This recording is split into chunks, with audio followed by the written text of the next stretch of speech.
लखनऊ में रहे ना दी लोग हमरा के हाथी चले बाजार तो कुत्ता भौंके आजा।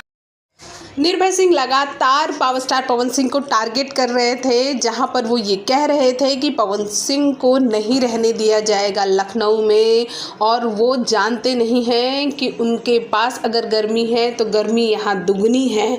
लखनऊ में उनका जीना हराम कर दिया जाएगा, लखनऊ में उन्हें रहने नहीं दिया जाएगा। इसका कड़ा जवाब पवन सिंह ने काला ओढ़नी के प्रीमियर पर दिया।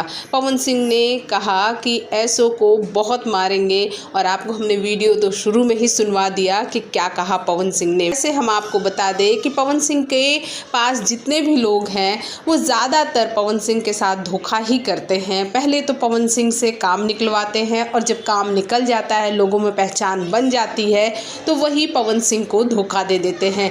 पवन सिंह के पास रहने वाले ज़्यादातर लोग इसी तरह के हैं। पवन सिंह के बारे में रानी चटर्जी ने जो कहा वो बिल्कुल सही, कि उनके पास कोई भी अपना एक कंधा नहीं है। अगर वो कंधा होता तो पवन सिंह अपना सिर रख कर उस पर रोते और अपने दिल की बात ज़रूर कहते।